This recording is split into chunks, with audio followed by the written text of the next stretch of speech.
The morning sun cast golden rays through the ancient stained glass windows of Westminster Abbey as Prince William stood before the mirror in his private chamber. His hands trembled slightly as he adjusted the ceremonial robes that would soon mark his transformation from Duke of Cambridge to King of England. The weight of centuries of tradition pressed upon his shoulders, but it was nothing compared to the emotional burden he carried in his heart. Catherine, now preparing to become queen consort, entered the room with their 3 children. George, Charlotte, and Louis looked up at their father with a mixture of excitement and confusion. They understood this was an important day, but the full magnitude of what was about to unfold remained beyond their young comprehension. "Daddy, why do you look so serious?" Charlotte asked, her small hand reaching up to touch his face. William knelt down to her level, fighting back the tears that threatened to spill. How could he explain that this moment represented not just his ascension to the throne, but also the painful reality that his grandmother and father were no longer there to guide him? The absence of Queen Elizabeth II and King Charles III weighed heavily on everyone present. The Queen had passed away peacefully 2 years prior, and Charles had followed just 18 months later after a brief but intense battle with illness. The double loss had shaken the nation and left William to navigate waters no one could have prepared him for. As the family prepared to leave for the Abbey, William's mind drifted to the countless conversations he had shared with his grandmother. She had always spoken about duty, service, and the privilege of serving the people. Her voice echoed in his memory, steady and reassuring, reminding him that the crown was not a prize to be won but a burden to be carried with grace. The drive to Westminster Abbey was lined with hundreds of thousands of people.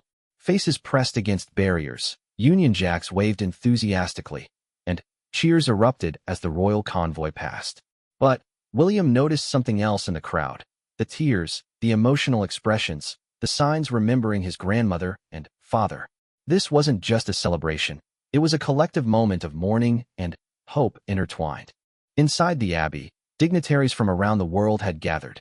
Presidents, prime ministers, and royalty filled the ancient pews.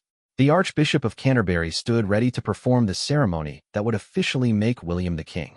But as he walked down the aisle, William's eyes searched for someone that wouldn't be there. The ceremony began with traditional hymns and prayers. William's voice remained steady as he took the oath, promising to govern the United Kingdom and its realms according to law, to exercise justice with mercy, and to maintain the Protestant Reformed religion. Each word carried the weight of his ancestors' promises, stretching back through centuries of British history. When the moment came for the anointing, William closed his eyes and felt the holy oil touch his skin.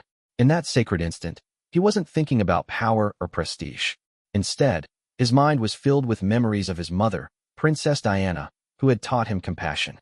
He remembered his grandmother's wisdom about putting duty before personal desires, and his father's passion for environmental conservation and social justice. The crown that was placed upon his head had adorned monarchs for generations. As its weight settled, William felt the profound responsibility of carrying forward not just the traditions of the monarchy, but the hopes and dreams of millions of people across the Commonwealth. The St. Edward's crown, heavy with its solid gold frame and precious stones, seemed to pulse with the energy of every king and queen who had worn it before. Catherine's coronation as queen consort followed, and William watched with deep pride as she took her own oath. She had been his anchor through the darkest days following their recent losses, and seeing her crowned filled him with a sense of completeness. Together, they would face whatever challenges lay ahead. As the ceremony progressed, William caught sight of his children in the front row. George, who would one day inherit this same burden, sat solemnly beside his siblings. The young prince seemed to understand the gravity of the moment, his face serious beyond his years. Charlotte held Louis's hand, helping him stay still during the long ceremony. The music swelled as the final blessings were given. William and Catherine, now king and queen, processed down the aisle together. The weight of the crown was nothing compared to the weight of expectation, but William felt ready. He had been preparing for this moment his entire life, guided by the wisdom of those who came before him. Outside the Abbey, the crowds erupted in celebration. But William knew that the real work was just beginning. The coronation was symbolic, a moment frozen in time that would be remembered for generations. However, the true test of his reign would come in the days, months, and years that followed. As they emerged into the London sunlight, William looked up at the clear blue sky and felt his grandmother's presence. Somewhere, he believed, she was watching and smiling, proud that the crown had passed to safe hands. The boy who had once walked behind his mother's coffin was now the King of England, ready to serve his people with the same dedication that had defined the monarchy for over 1,000 years. The golden carriage rolled through the streets of London as King William and Queen Catherine made their way to Buckingham Palace for the traditional balcony appearance. Inside the ornate coach, William's mind wandered to the speech he would deliver to the nation later that evening.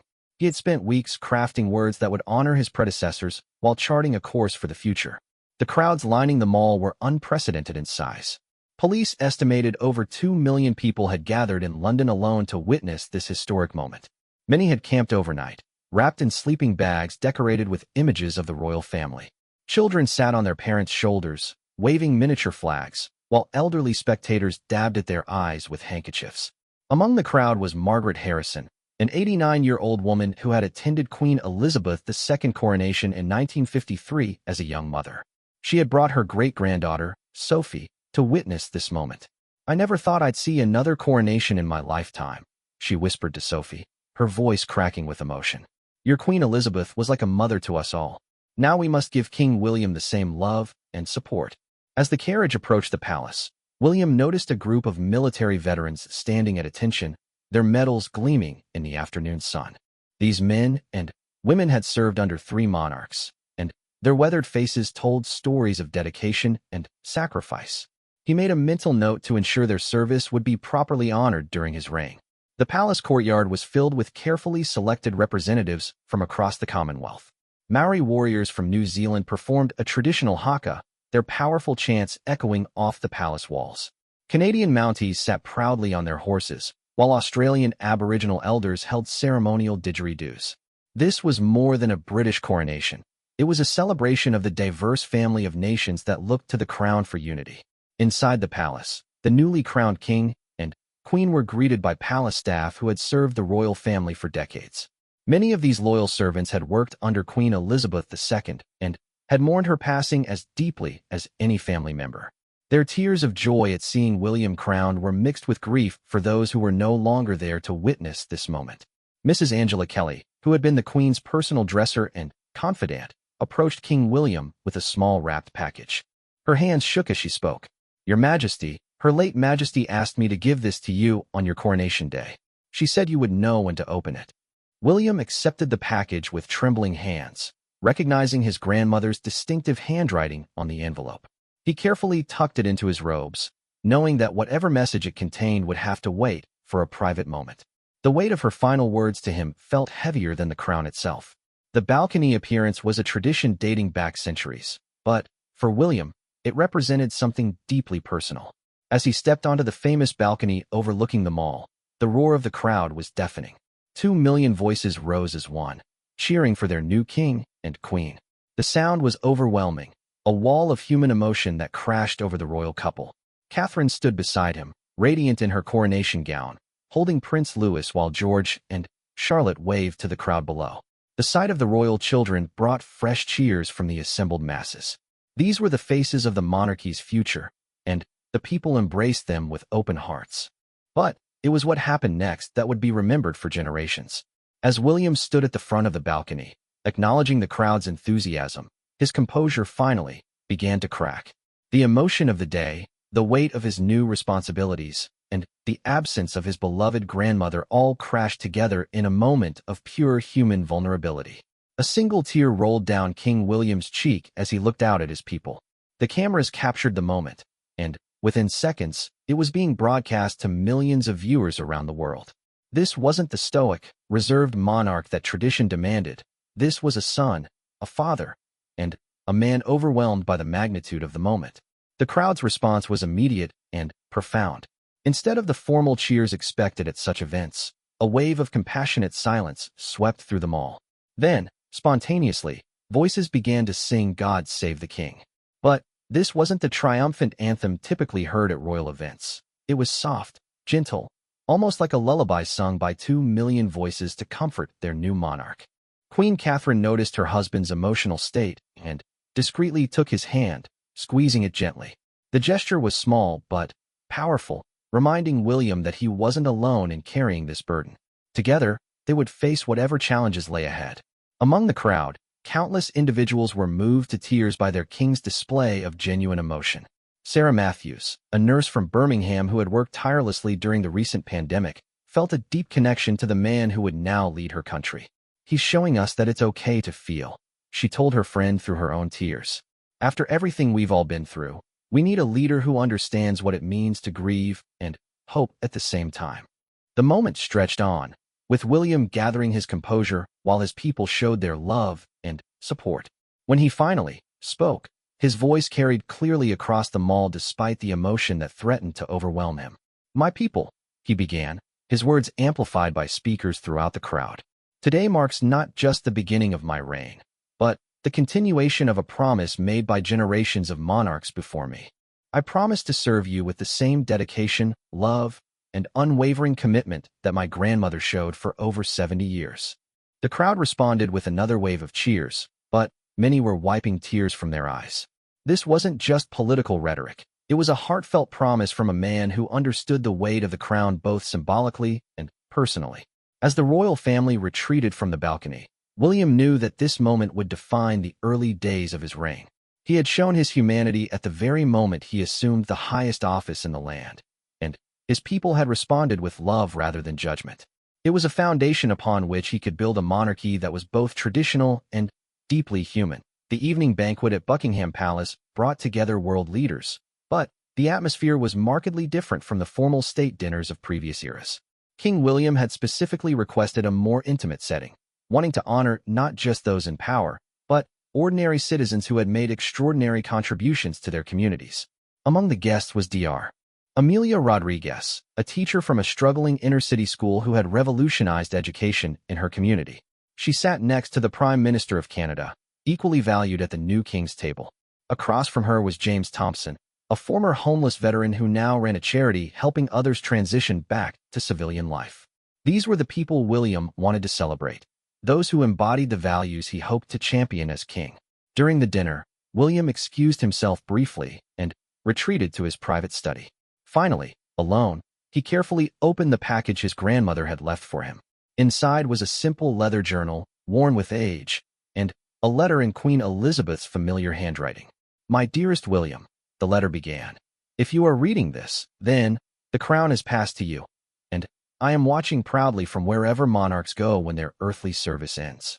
This journal contains my private thoughts from the early days of my reign, the fears, the doubts, the moments when I questioned whether I was worthy of the people's trust. I want you to know that every sovereign feels these things. The crown does not make us superhuman. It makes us deeply, profoundly human." William's hands trembled as he read on. His grandmother's words were like receiving one final lesson, one last piece of guidance from the woman who had shaped his understanding of duty and service. The journal entries she had written as a young queen revealed struggles he had never imagined she had faced. "There will be times," the letter continued, "when you feel the weight of history pressing down upon you, when you wonder if you can live up to the example set by those who came before. In those moments, remember that the crown is not about being perfect, it is about being present. Be present for your people's joys and sorrows. Be present for their triumphs and failures. Be present even when, especially when, it hurts." Tears flowed freely down William's face as he read his grandmother's final words to him. The letter concluded with a simple but powerful message. The greatest gift you can give your people is your authentic self. They don't need a perfect king, they need a real one. Love them as I have loved them, as I have loved you. Your devoted grandmother, Elizabeth R. Returning to the banquet, William carried himself with a new sense of purpose. The journal would become his most treasured possession, a connection to the woman who had taught him everything about being a monarch. But, more than that, it had given him permission to be human in a role that often seemed to demand superhuman strength. During his speech to the assembled guests, William departed from the prepared remarks his advisors had crafted. Instead, he spoke from the heart about the people who had shaped him. He talked about his mother's compassion, his father's environmental consciousness, and his grandmother's unwavering dedication. But he also spoke about the ordinary citizens who had shown extraordinary courage during difficult times. "Tonight," he said, his voice carrying the emotional weight of the day, I want to acknowledge that leadership comes in many forms. Some wear crowns, others wear uniforms, and still others wear aprons as they serve meals to the hungry. Each of you here represents a different kind of service, and I am humbled to be in your company." The international guests were struck by the king's approach. President Martinez of Spain later remarked to his aide, "This is not the formal monarchy I expected. This young king understands that true power comes from connecting with people, not standing above them." As the evening progressed, spontaneous conversations broke out between world leaders and community volunteers. The Archbishop of Canterbury found himself deep in discussion with the imam who ran a food bank in Manchester. The Prime Minister of Australia was learning about urban farming from a teenager who had transformed vacant lots in Detroit into community gardens. Meanwhile, in living rooms across the Commonwealth, families gathered around their televisions to watch the coronation coverage. The images of King William's emotional moment on the balcony had been replayed countless times throughout the day, and each viewing seemed to deepen the connection people felt to their new monarch. In a small cottage in Wales, elderly man named Thomas Williams watched the coverage with his granddaughter. Thomas had served in the military under 3 monarchs and had met King William during a veterans event years earlier. "He remembered my name," Thomas told his granddaughter, his voice filled with wonder. "A prince remembered an old soldier's name. That's when I knew he would be a good king." Across the ocean in Canada, Indigenous leader Mary Blackhorse gathered her community around a large screen to watch the coronation. The inclusion of First Nations representatives in the ceremony had not gone unnoticed. "For the first time," she told her people, "I feel like this monarch sees us, truly sees us, as partners in building a better future." Back at the palace, as the evening wound down, King William took a quiet moment to call his brother Harry. The relationship had been strained in recent years, but this moment was too important for old grievances to overshadow family bonds. Harry was in California, but he answered immediately. "Your Majesty," Harry said, and William could hear the smile in his voice despite the formal address. "Just William, please. At least for tonight," the king replied. The brothers spoke for nearly an hour, sharing memories of their grandmother and father, laughing about childhood adventures, and acknowledging the path that had led them to this moment. Harry's absence from the coronation had been noted by the media, but both brothers understood that healing would take time. "Grandmother would have loved today," Harry said quietly. "The way you showed your emotions, the way you included regular people in the ceremony. That's exactly what she would have wanted." As King William finally retired for the evening, he stood at his bedroom window looking out over the London skyline. Lights twinkled in countless homes where families were discussing the day's events, where children were dreaming about the future of their country, where hope was taking root in ways both large and small. The crown sat on its stand nearby, no longer feeling like a burden but like a responsibility he was ready to embrace. Tomorrow would bring new challenges, new decisions, and new opportunities to serve. But tonight, he felt his grandmother's presence, his father's guidance, and his mother's love surrounding him like a protective embrace. In his final act of the coronation day, King William opened the leather journal his grandmother had left him and wrote his first entry as king. "Day 1, he began. "I am not perfect, but I am present. I am not invincible, but I am committed. The crown is heavy, but love makes it bearable. Tomorrow, the real work begins." 3 months after the coronation, King William embarked on his first official royal tour as monarch.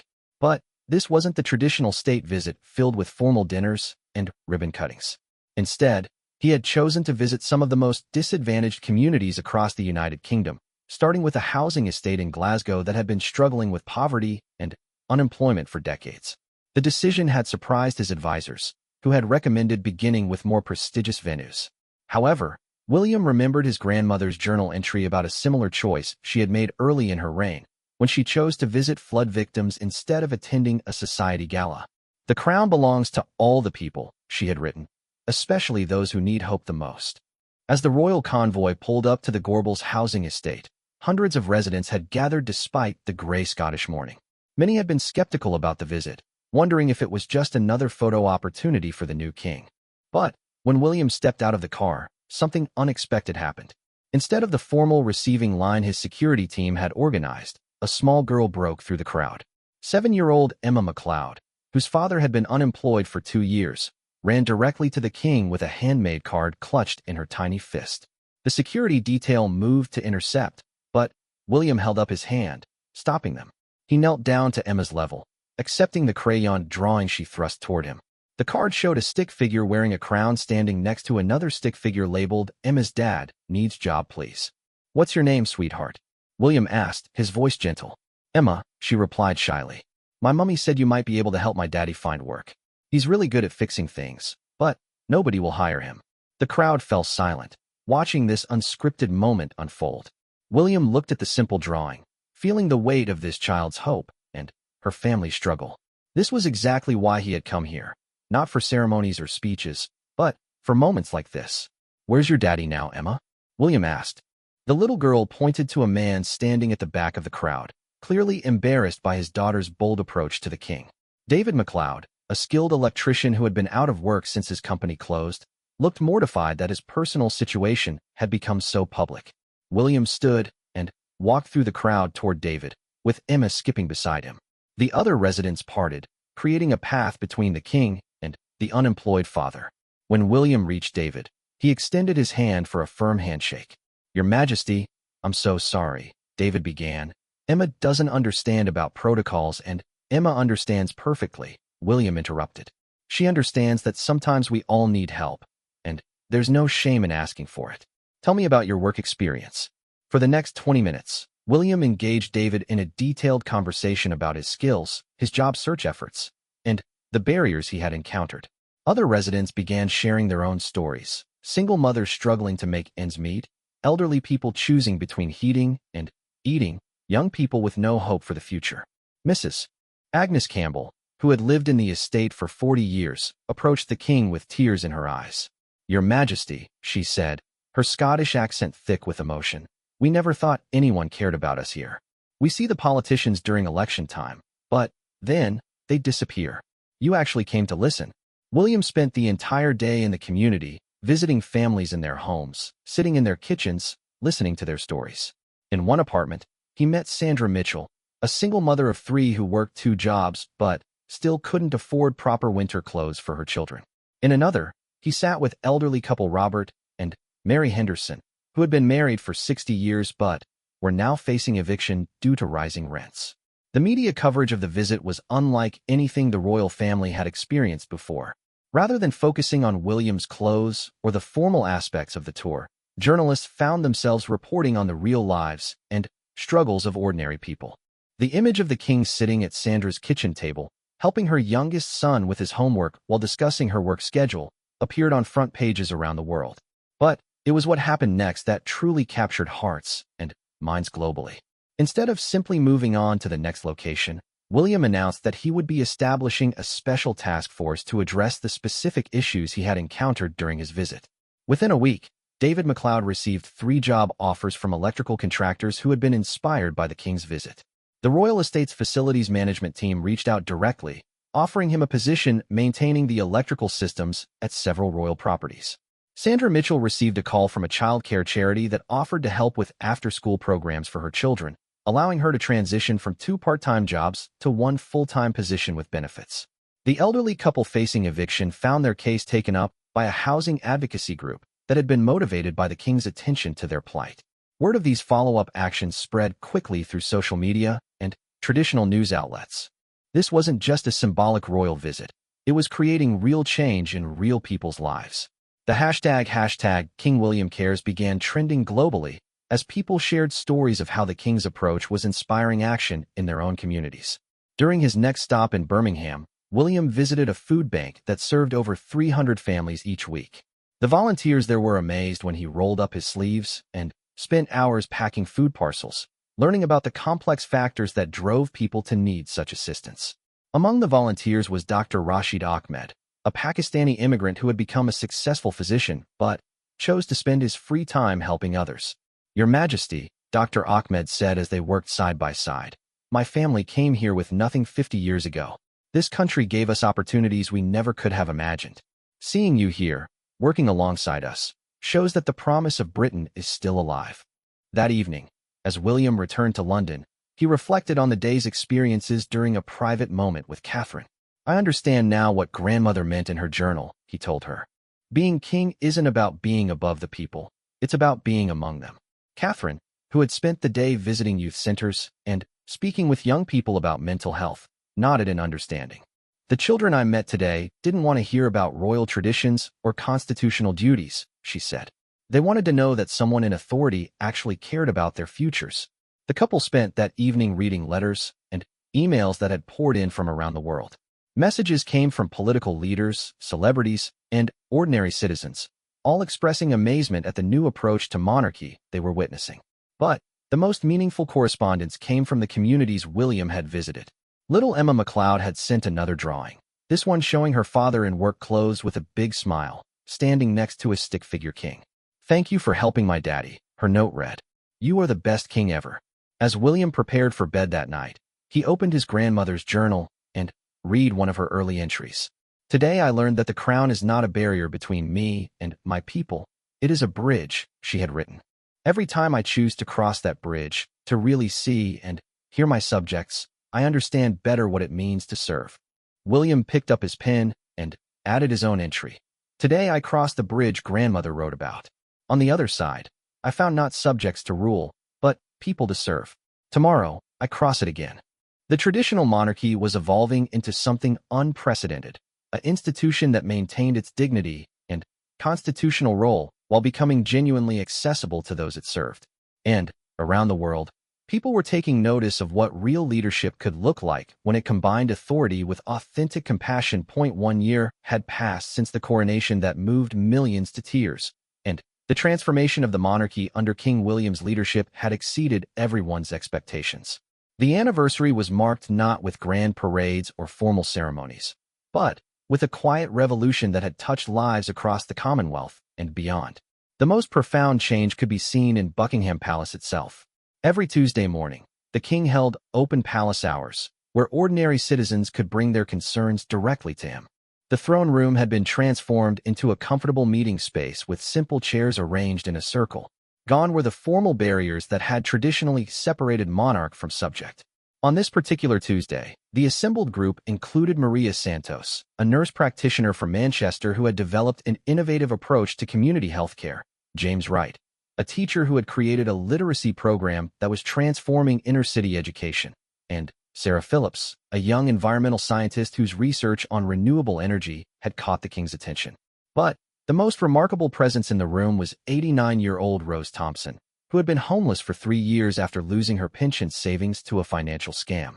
Her transformation story had become emblematic of what the new monarchy could achieve when it focused on real problems affecting real people. "Rose, would you like to tell everyone about your new housing situation?" William asked gently, remembering their first meeting 6 months earlier when she had been living in her car. Rose's eyes sparkled as she spoke. "Well, Your Majesty, after you visited the homeless shelter and heard my story, everything changed. Not just for me, but for hundreds of people in similar situations. The task force you created didn't just find me a flat, they found me a community." The housing initiative that had emerged from William's grassroots tours had revolutionized how the government approached homelessness.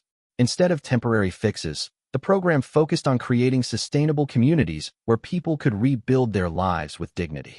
Rose now lived in a purpose-built development that combined affordable housing with support services, job training, and community spaces. "The most important thing," Rose continued, her voice growing stronger, "is that you didn't just throw money at the problem. You listened to us. You understood that we needed more than just a roof over our heads. We needed hope." As the meeting concluded, William walked with each participant to the palace gates, continuing conversations and making personal commitments to follow up on their initiatives. This hands-on approach had become his signature style, earning him the nickname the People's King in newspapers around the world. That afternoon, William and Catherine visited St. Bartholomew's Hospital, where they had been regular volunteers since the coronation. The couple spent time with patients, helped serve meals, and worked alongside medical staff.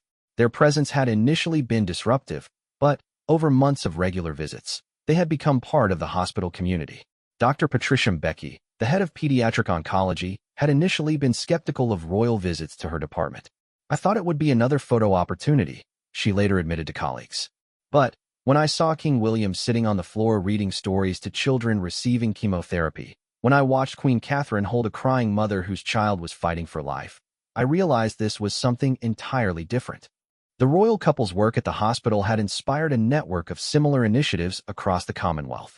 In Canada, Prime Minister Sarah Chun had begun her own weekly volunteer shifts at a community center in Vancouver. In Australia, the Governor-General was working regularly with Indigenous communities, following the example set by the British monarchy. But perhaps the most significant impact was being felt in places far from the traditional centers of royal influence. In a small village in Kenya, teacher Joseph Kiprotic had started a school program modeled on the educational initiatives William had championed in Britain. When we saw the king working alongside teachers and students, not just visiting them, it inspired us to think differently about leadership, Kiprotic explained to a documentary crew filming the global impact of the new monarchy. As evening approached, William returned to his private study to work on his weekly letter to the Commonwealth. These personal communications, written in his own hand and shared widely through social media and traditional press, had replaced the formal Christmas messages of previous eras. Each week, he shared stories from his visits, highlighted inspiring individuals he had met, and discussed challenges facing communities across the realm. This week's letter would be special. It marked the first anniversary of his coronation. As he sat at his desk, surrounded by photographs from the past year, William reflected on the journey that had brought him to this moment. The photo from Glasgow showed him with little Emma MacLeod and her father David, both beaming with pride at David's new job. Another showed Rose Thompson at the opening of her new housing community. A third captured him sitting on the hospital floor, surrounded by children who had become some of his closest friends. "My dear friends across the Commonwealth," he began writing. "1 year ago, I stood on the balcony of Buckingham Palace and wept before millions of people. I was overwhelmed by the responsibility of the crown and the absence of those who had guided me to that moment. Today, I write to you with profound gratitude for the journey we have shared since that emotional day." His letter continued, describing the lessons he had learned from ordinary people doing extraordinary things. He wrote about Sandra Mitchell, the single mother who had taught him about resilience while working multiple jobs to support her family. He mentioned Dr. Ahmed, whose commitment to serving his adopted country had inspired new programs for immigrant integration. He honored the memory of his grandmother and father by describing how their values lived on in the work being done by communities across the realm. "The crown," he wrote, "is not a symbol of power over people, but a commitment to stand with them. It is not a barrier that separates, but a bridge that connects. Most importantly, it is not mine alone to bear, but ours together to carry forward." As William finished the letter, Catherine joined him in the study. She had spent the day with a group of young mothers discussing mental health support, another initiative that had grown from the couple's commitment to addressing real challenges facing families. "The children at the hospital asked about you today," she told him. Little Amy wanted to know when King William would be back to finish reading her story. William smiled, thinking about Amy, a 6-year-old battling leukemia who had become one of his favorite reading companions. "Tomorrow afternoon," he replied. "I promised her we'd find out what happens to the brave princess." That night, as they prepared for bed, William opened his grandmother's journal one final time. He had read every entry over the past year, drawing wisdom and strength from her experiences. Tonight, he turned to a fresh page in his own journal, ready to document the continuing evolution of a monarchy that had learned to serve by kneeling down, to lead by listening, and to reign by loving without condition. "Year 2 begins tomorrow," he wrote. "The crown grows lighter each day, not because the responsibility diminishes, but because it is shared among millions of hearts that beat for the same purpose, to build a world where everyone has dignity, hope, and the chance to flourish." Grandmother was right. The greatest gift we can give our people is our authentic selves. And, in return, they have given us the privilege of serving something far greater than any individual crown or throne. Outside the palace windows, London slept peacefully, but across the Commonwealth and beyond, communities were already beginning their new day inspired by a monarchy that had redefined what it meant to serve others. The boy who had once walked behind his mother's coffin had become a king who walked beside his people, and, in doing so, had shown the world a new way to lead with both strength and compassion.